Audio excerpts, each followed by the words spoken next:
The stars outside the council chamber did not shine brightly. They pulsed, slowly and faintly, like they were tired.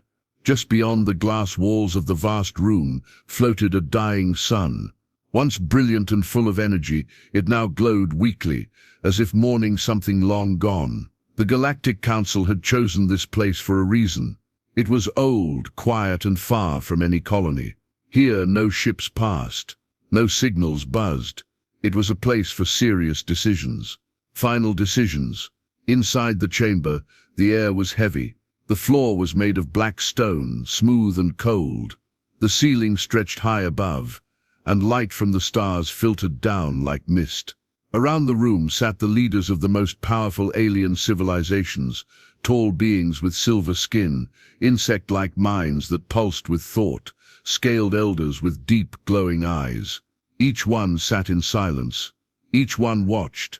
Then the doors opened. Dr. Mira Tolan stepped inside. She walked slowly but without hesitation. Her long grey coat swept behind her. Her face was calm, though her heart pounded in her chest.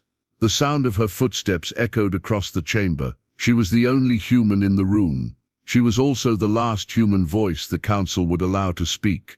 Mira paused in the center of the circle. She looked up at the council members seated in a ring above her. Some watched with cool interest. Others looked away. One or two simply blinked in silence, their expressions unreadable. Mira bowed her head slightly. "Thank you for allowing me to speak," she said. Her voice was steady, clear, and soft. No one answered. That was the way of the council. They did not speak until they were ready. They listened first, judged second. High above at the tallest seat sat Councillor Van.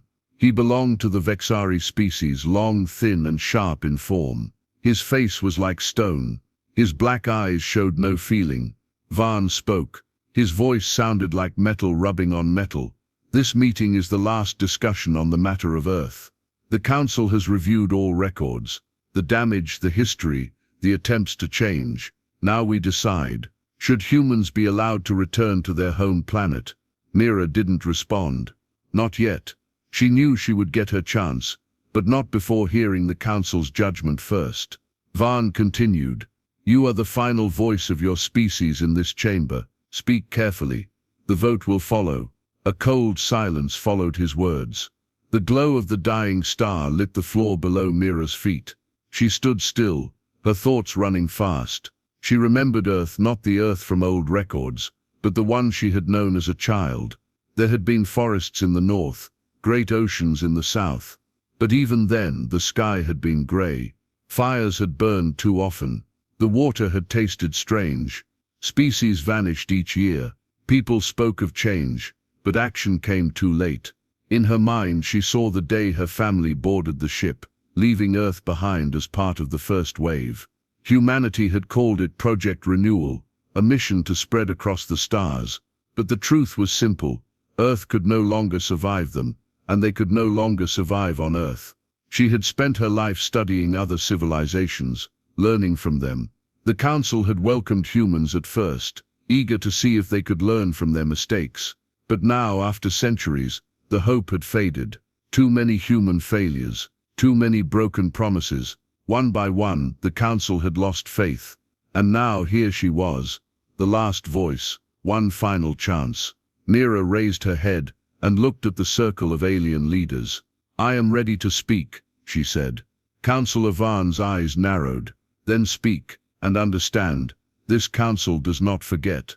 It does not forgive without reason. We watched as your people left your world in ashes."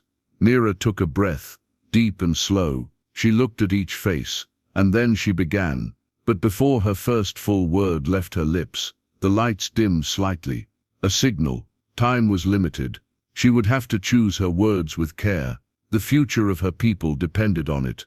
The chamber remained quiet as Mira prepared to speak. Her hands stayed still at her sides, but her mind raced. Every word mattered. There would be no second chances. The council did not meet again for matters already judged. Before she could begin, Councillor Van raised his hand. "You may speak soon, human," he said. "But first we will speak. The council remembers. The council must remember." Mira lowered her eyes slightly and nodded. This was part of the process. She had studied it well. The accused must first listen. The council had to release its judgment before it would accept a defense. Councillor Varn stood from his high seat. His long limbs moved slowly, deliberately. His voice was like ice. You asked to return to Earth, to reclaim what your people abandoned. But let us speak the truth. Earth was not lost. It was destroyed by human hands. A low hum filled the room. Council members pressed small buttons near their seats. A holographic image appeared in the center of the chamber. It showed Earth from space. Blue once, now streaked with gray clouds, dead rivers and scars across continents. Humanity was warned. Varn continued. Again and again, this council offered guidance. Limit your mining. Stop poisoning your oceans. Protect your atmosphere. And yet each warning was ignored. The image changed. It showed flames sweeping across forests. Then smog-choked cities, collapsed buildings, war zones. Your people fought each other over water, over soil, over fuel. When the planet begged for mercy, humans gave it more machines, more waste, more death. Mira looked up at the image. It hurt to watch, but she did not turn away. She had lived through some of it. She remembered the fire season that never ended. The long months when the air had to be filtered just to breathe. Another councillor spoke next, a member of the Ceratai species, whose soft, transparent skin shimmered with light. I visited Earth once, she said gently. I was a guest during one of your global peace talks. I was hopeful, but when I left, I saw your skies from orbit. Your oceans were full of plastic. Your leaders smiled, but their factories stayed open. Their promises were only words. A third councillor added, my people offered clean energy systems. You accepted, then used them for weapons. We still remember what your satellites did over our moon. More voices joined in, not angry, just firm, cold, certain. Species were lost under human care. You colonized planets with no right to them. You brought conflict to peaceful worlds. Each word fell like a stone into deep water. Mira stood in the center, surrounded by the weight of it all. She did not argue, not yet. This was not the time. Then Varn stepped forward again. He looked down at her. We have watched humanity spread across the stars, still full of pride, still rushing forward. Now you return to ask for what was lost. He paused. Why? The question hung in the air. Mira raised her head. Her voice was calm. Because we have changed. Varn's eyes narrowed. Have you? Or have you only moved your destruction elsewhere? Mira met his gaze. Let me show you what we've become. But first let me finish listening. I came to hear every voice. That answer seemed to satisfy the council for now. One final councillor spoke. A quiet, ancient being from the Athari system. Its voice was slow, deep and musical. The council must choose wisely, it said. If we allow humans to return to Earth, it must not be because they ask. It must be because they have earned it. Silence returned. Councillor Varn turned once more toward Mira. You have heard us. Now you may speak. Use your words well, human. You speak not only for yourself, but for all your kind. The lights shifted slightly. A soft blue glow now filled the chamber. It was Mira's turn. She took one breath, then another, and then with steady eyes and a clear voice, she began to speak for her people. Mira stood in the quiet blue light of the council chamber. Around her, the alien leaders sat in silence. No one moved. No one spoke. The floor beneath her feet felt colder than before, like the weight of history pressed up from below. She cleared her throat softly, not to gain attention, she already had it, but to steady herself. Her voice had to be strong, not loud, not emotional, just steady. This was the only chance humanity would ever have to speak for Earth again. My name is Dr. Mira Tolan, she began. I was born on Earth.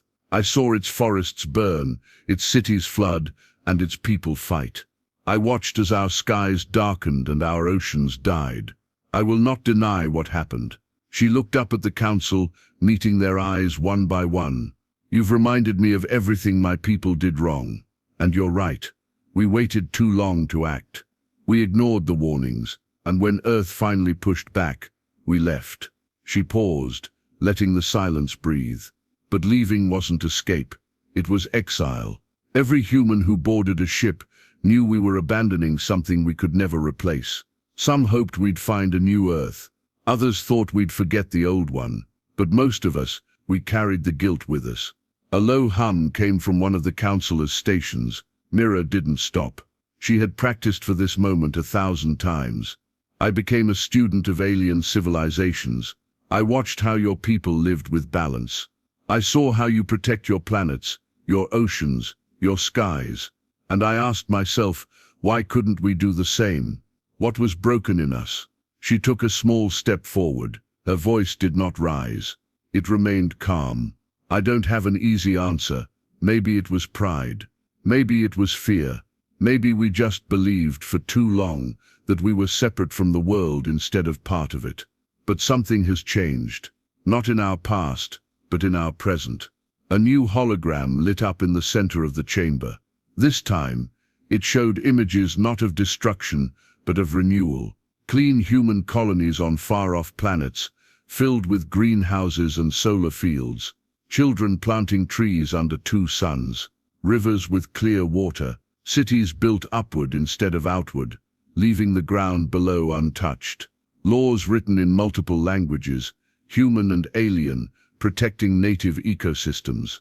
"We learned," Mira said quietly. "We changed because we had to, and because we wanted to." She pointed toward one of the images. It showed a human settlement on a moon once damaged by mining, now fully restored. "In the last 100 years, we've shut down every factory that pollutes. We've banned weapons on every new colony. We've created schools that teach all children, no matter what world they're born on, that life must be protected before profit." Some council members leaned forward, watching the images. A few showed no reaction at all. Mira couldn't tell what they were thinking. That was the way of the council. "We are not perfect now," she said, "but we are no longer the people who burned their own world." Then she said the most important part. She had rehearsed it many times, but now it came out softer, more real than she expected. "I'm not here to ask for forgiveness. I don't expect it. I'm here to ask for a beginning. Not for a full return. Not for ownership. Just for a small chance for a few of us to go back. To heal what we left broken." She lowered her hands. "Let us plant seeds where we once left ashes. Let us repair what we once destroyed. Let us earn our home again." The chamber was quiet. The images faded. The blue light returned. Councillor Vaughn remained still, his black eyes locked on Mira. "You ask much," he said. "You speak well. But many have spoken well, and still done harm." Mira nodded. "Then watch us, test us, hold us to every promise. Just let us begin." Another long silence, the kind that made the heart beat slower. Finally, Councillor Vaughn said, "This council will now review your evidence. You will remain until a decision is reached." Mira bowed her head. "Thank you." She stepped back to the center of the circle and waited. The voices had been heard. The truth had been told. And now all she could do was stand still and hope. The council chamber dimmed again. The blue light faded, replaced by soft white beams that shifted across the walls.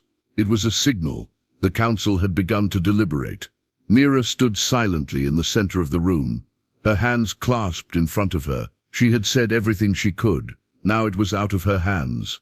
Around her, the councillors leaned toward one another in low conversation. They did not raise their voices.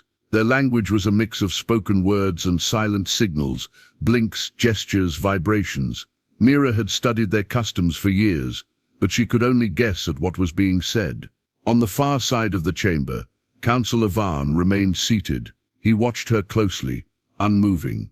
His long fingers rested on the curved surface of his chair. He was the loudest voice against Earth's return, and Mira knew he still had the power to sway the vote. A gentle chime sounded. One of the councillors, a soft-skinned being from the Oreni species, turned toward Mira. "You showed us proof," the councillor said. peaceful settlements, cleaner practices. But how long have these efforts lasted? Mira replied calmly, just over a century. The changes began after our last major collapse, when the final ice caps melted on Earth. That was the moment we accepted. We had no other choice. Another counselor, with bright crystal-like scales, spoke next. 100 years is short. Civilizations fall and rise in longer cycles. Yes, Mira agreed. But every long journey begins in a short step. This is ours. The chamber shifted again. New holograms appeared. This time not from Mira, but from the Council's own archives. They showed recordings of Earth before humans left. Burning forests, cities sinking beneath water, crowds fighting over supplies, satellites crashing through ruined skies. Mira felt her stomach twist. She had seen these images many times, but they still carried shame. "We remember this well," said Councillor Varn, rising slowly from his seat. His voice was sharp but quiet. "You say your kind has changed, but change must be tested." He turned his head toward the other council members. "I do not speak from hatred," he said, "but from memory. My people once trusted the humans. We offered technology. We welcomed your scholars.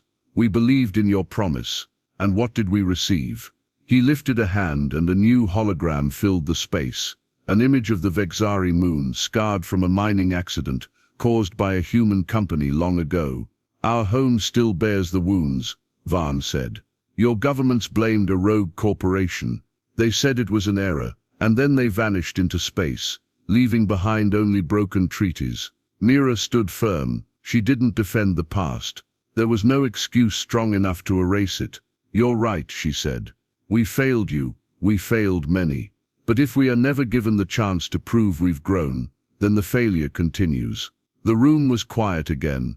Another counselor finally spoke. Her voice was gentle, almost curious. "What will you do, Dr. Tolan, if the council says no?" Mira took a deep breath. "Then we will not return. We will accept the decision and continue trying to live better lives on the worlds we now call home. But we will never stop learning from what we lost." The counselor nodded. "That is an honest answer." For a while there were no more questions. Mira waited as more silent debates passed between the council members. Some appeared uncertain. Others whispered or tapped their data panels.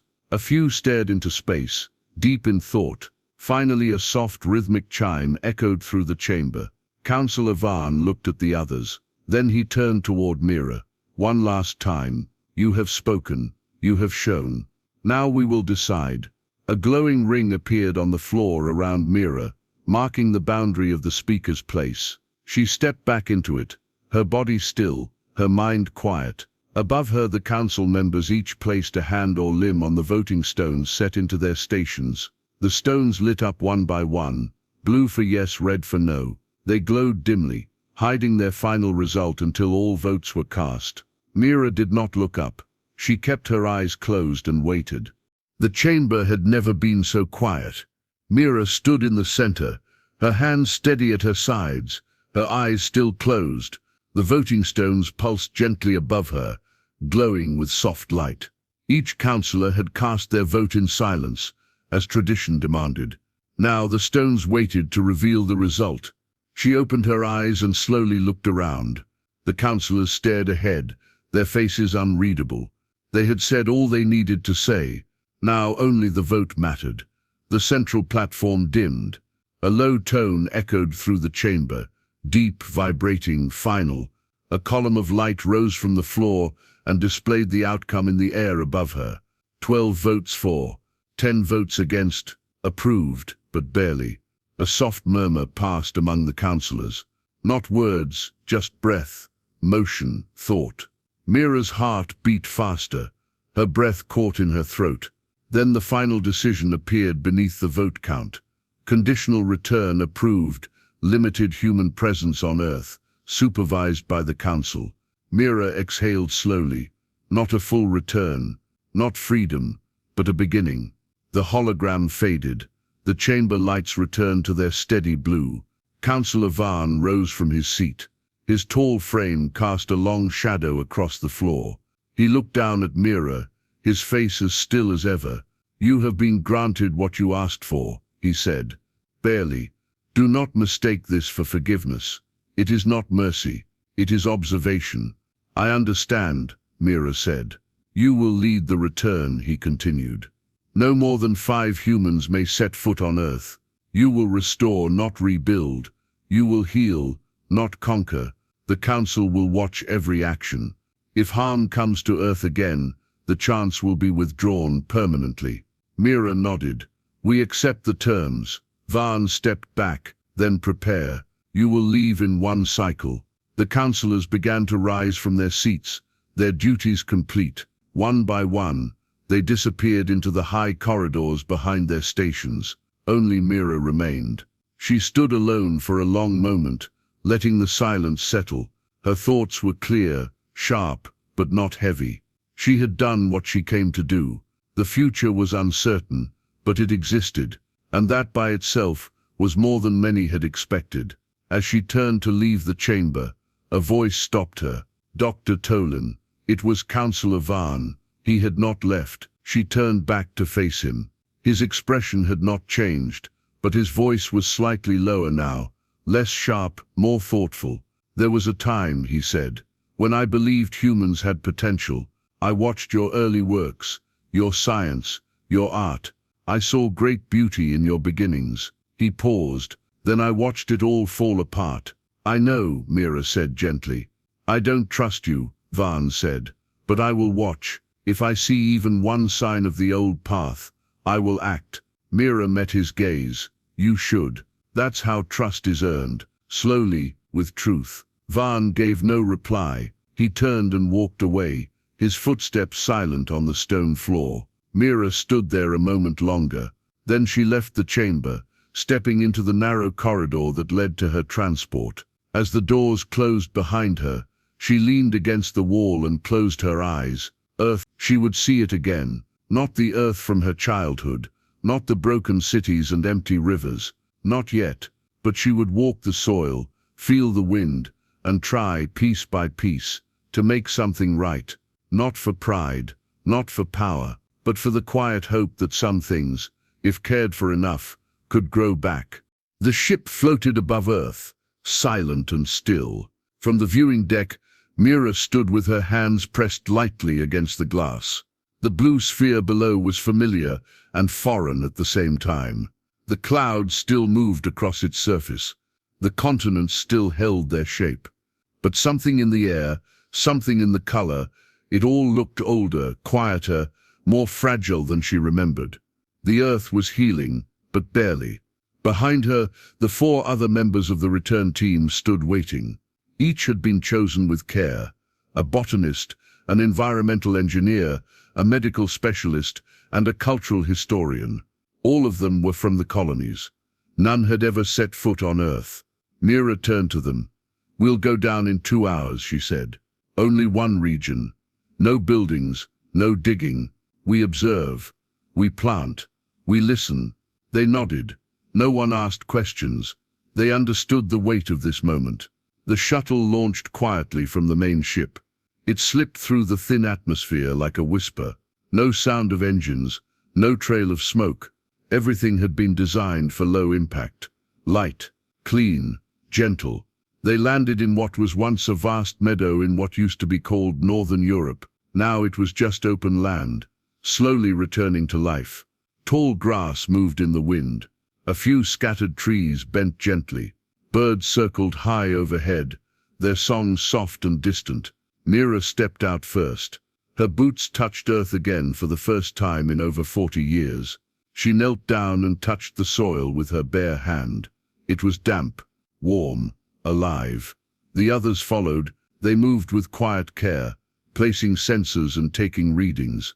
No one spoke unless necessary. Their movements were slow and respectful. Not far from where they landed, Mira spotted the remains of a road, now covered in moss. Cracks ran through the old stones. Nature had begun to take it back. She walked beside it, not on it, and closed her eyes for a moment. She remembered the noise, the cars, the factories, the shouting, the smoke. None of it remained, only wind. They worked for several hours, gathering soil, planting seeds native to the region, scanning air quality. Every action was recorded and sent back to the council in real time. When the sun began to lower in the sky, casting long shadows across the field, Mira stood at the edge of a small stream. The water moved gently over smooth stones. She reached down and cupped some in her hands. It was clear, cold. She let it fall through her fingers. Behind her, the team stood ready to return. As they walked back toward the shuttle, Mira paused and looked once more at the land. It was not much, a single patch of soil, a stream, a few trees, but it was Earth. It was real, and it was still here. Back aboard the ship, Mira made her final report. Touchdown successful. No damage, no disruption. Samples collected, seeds planted. All council conditions followed. She paused before finishing her message. We will return again in one cycle, with care, with patience. We make no claim. We carry only hope. She ended the transmission and leaned back in her seat. Outside, Earth slowly turned below them. No cities lit the night. No satellites blinked across the sky. It was a world waiting, not for its people to take it back, but for them to prove they were worthy to return. Mira closed her eyes. For the first time in a long time, she felt stillness, not victory, but peace.